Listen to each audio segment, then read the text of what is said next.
안녕하세요. 드디어 화인가스 캔들 리뷰가 장장 10회까지 오늘 5화가 마지막입니다.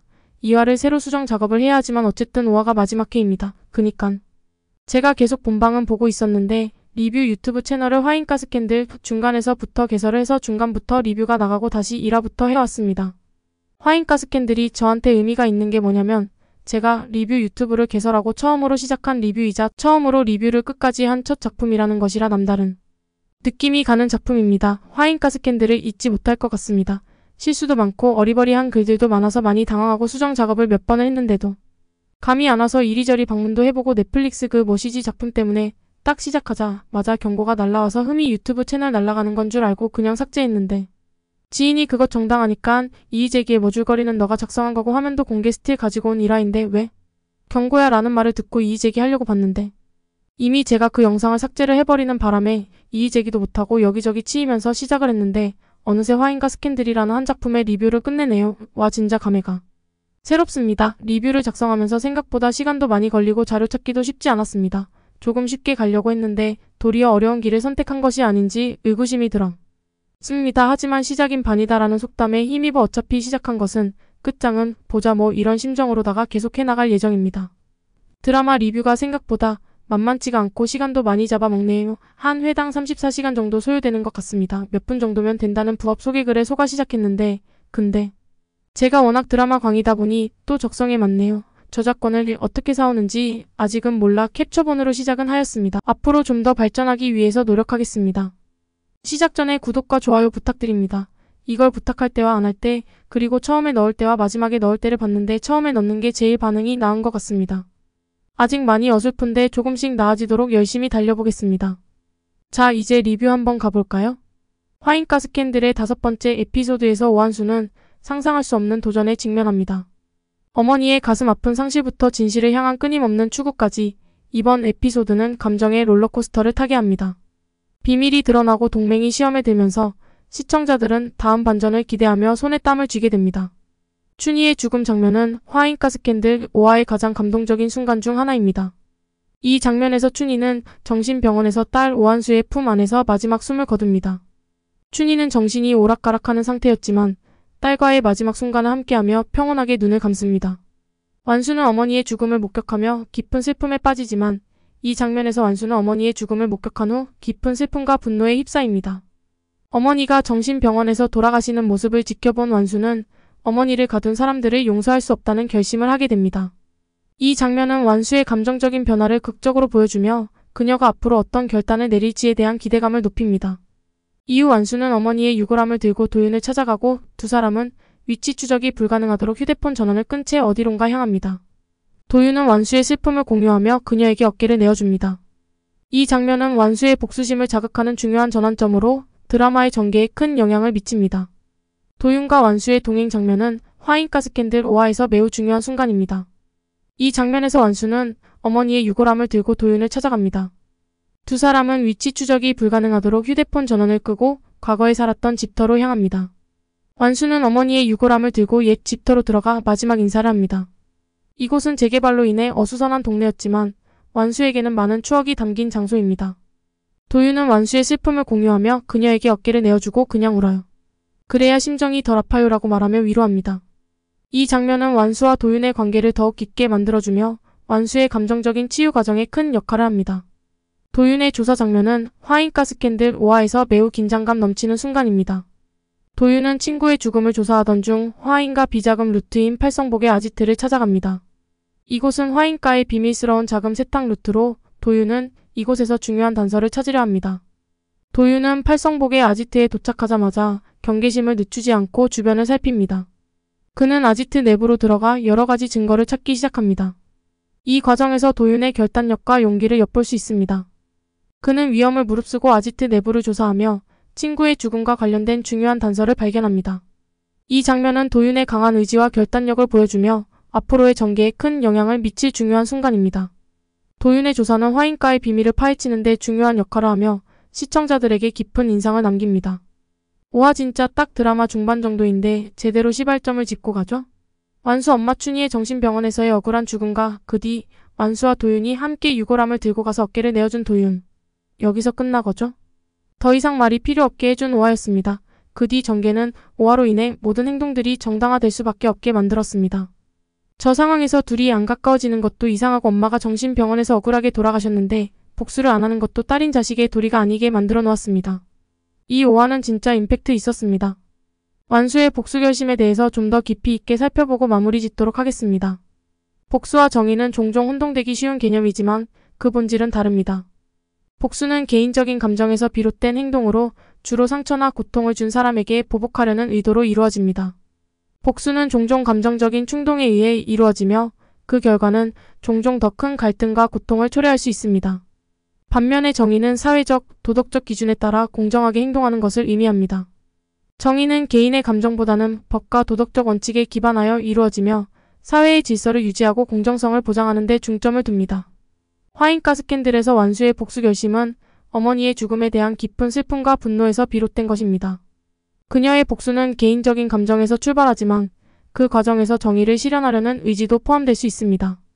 이처럼 복수와 정의는 때때로 겹칠 수 있지만 그 동기와 목적은 다를 수 있습니다. 복수가 정당한지 여부는 매우 복잡한 문제이며 상황에 따라 다를 수 있습니다.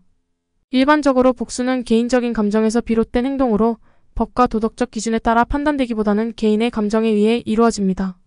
그러나 몇 가지 상황에서는 복수가 정당화될 수 있다고 생각할 수 있습니다. 자기 방어입니다. 자신이나 가족, 친구가 위협을 받았을 때 그 위협을 제거하기 위한 행동은 정당화될 수 있습니다. 이 경우 복수는 생존을 위한 필수적인 행동으로 간주될 수 있습니다. 정의 실현입니다. 법적 시스템이 실패하거나 부패하여 정의가 실현되지 않을 때 피해자가 직접 정의를 실현하려는 시도는 정당화될 수 있습니다. 그러나 이는 매우 위험한 상황으로 법적 시스템을 우회하는 행동은 더 큰 문제를 초래할 수 있습니다. 억압에 대한 저항입니다. 억압적인 정권이나 권력에 맞서 싸우는 경우 복수는 저항의 한 형태로 정당화될 수 있습니다. 이는 역사적으로 많은 혁명과 저항 운동에서 볼 수 있는 사례입니다. 그러나 복수는 종종 더 큰 갈등과 고통을 초래할 수 있으며 개인적인 감정에 의해 이루어지기 때문에 객관적인 판단이 어려울 수 있습니다. 따라서 복수보다는 법과 도덕적 기준에 따라 정의를 실현하는 것이 더 바람직할 수 있습니다. 이런 기준에 맞춰 봐도 완수의 복수 결심은 사회적으로, 개인적으로 정당화될 수밖에 없습니다. 이런 정당성을 가지고 완수는 이제 본격적으로 움직이겠죠? 자, 그리고 다음화 이거 화인가스 캔들에서 최고의 감명 깊은 장면을 꼽으라면 저는 이 장면이라 생각합니다. 이거 너무 감동 먹어서 며칠 도윤에게서 벗어나지 못했다는 웃지 못할 사연입니다. 완수가 너무 슬퍼하며 복수하겠다니깐 도윤 은근슬쩍 어깨를 내어주며 그냥 울어요. 그래야 심정이 덜 아파요라고 말하며 위로합니다. 작가님 이거 너무한 것 아닌가요? 전 여기서 심장이 꾹 내려앉아서 도윤에 빠져버렸다는 흑흑. 근데 남의 님이라니 흑흑 감동이었습니다. 지금 봐도 너무 멋져요? 이거 진짜 작가님 시청자들한테 너무 하셨답니다. 이렇게 멋진 대사를 도윤에게? 엄청 감동 먹어서 전 화인가스 캔들하면 이 장면이 먼저 생각난답니다. 그럼 멋진 것은 멋진 거고 조금 더 깊이 있게 보겠습니다. 감정의 표현과 치유입니다. 도윤의 그냥 울어요라는 말은 완수에게 어떤 영향을 미쳤을까요? 감정의 표현이 치유에 미치는 영향에 대해 한번 생각을 나눠보겠습니다. 서도윤의 그냥 울어요라는 말은 오완수에게 깊은 영향을 미쳤습니다. 제5화에서 도윤은 완수가 어머니의 임종을 지키지 못한 슬픔과 죄책감에 빠져있는 상황에서 이 말을 했습니다. 도윤의 이 말은 완수에게 감정을 억누르지 말고 표현하라는 메시지를 전달하며 완수가 자신의 슬픔을 인정하고 받아들이는 데 도움을 주었습니다. 감정의 표현은 치유 과정에서 중요한 역할을 합니다. 감정을 억누르면 오히려 더 큰 스트레스와 불안감을 초래할 수 있습니다. 반면 감정을 솔직하게 표현하면 내면의 갈등을 해소하고 감정적인 부담을 덜 수 있습니다. 도윤의 위로는 완수가 자신의 감정을 인정하고 표현함으로써 치유의 첫걸음을 내딛게 했습니다. 이 장면은 감정의 표현이 치유에 얼마나 중요한지를 잘 보여줍니다. 도윤의 말 한마디가 완수에게 큰 위로가 되었고 이는 두 사람의 관계를 더욱 깊어지게 만들었습니다. 얘기가 좀 길어질 것 같지만 화인가스 캔들 마지막 리뷰인 만큼 좀 길게 가겠습니다. 도윤이 울어라고 했던 말, 이 감정 표현이 치유에 어떤 영향을 미치는지 자세히 알아볼 수 있습니다. 우린 도윤의 이 한마디에서 큰 걸 얻어갈 수 있습니다. 심리 쪽으로 가는 것 같은데요. 이 한마디는 우리 삶에서도 큰 의미가 있기에 한번 짚겠습니다. 진짜 이 말은 화인가스 캔들의 최고의 활용 정점의 말입니다. 감정 표현은 치유 과정에서 매우 중요한 역할을 합니다. 여기 몇 가지 이유가 있습니다. 내면의 갈등 해소입니다. 감정을 억누르면 내면의 갈등이 쌓이게 됩니다. 이를 표현함으로써 내면의 갈등을 해소하고 마음의 평화를 찾을 수 있습니다. 스트레스 감소입니다. 감정을 표현하면 스트레스가 줄어듭니다. 억눌린 감정은 스트레스 호르몬을 증가시키고 이는 신체적, 정신적 건강에 부정적인 영향을 미칠 수 있습니다. 자기 이해 증진입니다. 감정을 표현함으로써 자신이 무엇을 느끼고 있는지 더 잘 이해할 수 있습니다. 이는 자기 인식과 자기 수용을 높이는 데 도움이 됩니다. 사회적 유대 강화입니다. 감정을 솔직하게 표현하면 다른 사람들과의 관계가 깊어질 수 있습니다. 이는 사회적 지지를 얻는 데 중요한 역할을 합니다. 치유 과정 촉진입니다. 감정을 표현함으로써 치유 과정이 촉진됩니다. 이는 감정적인 부담을 덜고 더 나은 정신적 건강을 유지하는 데 도움이 됩니다. 서도윤의 그냥 울어요라는 말은 오한수가 자신의 감정을 인정하고 표현하는 데 큰 도움이 되었습니다. 이는 완수가 자신의 슬픔을 받아들이고 치유의 첫걸음을 내딛는 데 중요한 역할을 했습니다. 이 그냥 울어요라는 단어의 도윤이 얼마나 섬세하게 완수를 배려하고 있는지를 볼 수가 있습니다. 또 그만큼 도윤이 깊이 있게 상대방을 배려할 줄 아는 인물이라는 평을 놓을 수가 있습니다. 우리 한국 정서상 우린 때로 너무 많이 감정을 억누르고 있다는 생각입니다. 어떤 상황에서 보통 감정을 억압하는지 살펴보면 사회적 압력이 있을 때 사회에서는 특정 감정을 표현하는 것이 적절하지 않다고 여겨지는 경우가 많습니다. 특히 남성은 감정을 표현하는 것에 대한 사회적 압력을 받을 수 있습니다. 자아보호를 하고자 할 때입니다. 감정을 표현하면 자신의 취약성을 드러내는 것과 관련이 있습니다. 이는 상대방에게 자신이 약하다고 느껴질 수 있기 때문에 감정을 숨기려 할 수 있습니다. 거절에 대한 두려움입니다. 자신의 감정을 솔직하게 표현했을 때 상대방이 이를 받아들이지 않거나 거절할까봐 두려워할 수 있습니다. 습관화된 행동입니다. 감정을 숨기는 것이 습관이 된 경우 이를 바꾸기 어려울 수 있습니다. 이는 오랜 시간 동안 형성된 행동 패턴이기 때문입니다. 정서적 억압입니다. 감정을 억누르는 것은 스트레스를 주는 사실을 부정하거나 회피하는 것을 수반합니다. 이는 일시적이거나 영구적인 대처 메커니즘이 될 수 있습니다. 3. 이러한 이유 감정 표현이 어려운 상황에서는 다음과 같은 방법을 시도해 볼 수 있습니다. 자신의 감정 인식하는 것입니다. 먼저 자신의 감정을 인식하고 받아들이는 것이 중요합니다. 감정을 억누르지 말고 자신이 느끼는 감정을 인정하세요. 1. 신뢰할 수 있는 사람과 대화하는 것도 한 방법입니다. 감정을 표현하는 데 어려움을 느낀다면 신뢰할 수 있는 사람과 대화를 나누는 것이 도움이 됩니다. 감정 표현에 대한 기대와 걱정을 나누는 것도 중요합니다. 1. 일기 쓰는 것입니다. 감정을 글로 표현하는 것도 좋은 방법입니다. 일기를 쓰면서 자신의 감정을 정리하고 표현하는 연습을 할 수 있습니다. 예술적 표현을 해보는 겁니다. 그림 그리기, 음악 듣기, 춤추기 등 예술적인 활동을 통해 감정을 표현할 수 있습니다.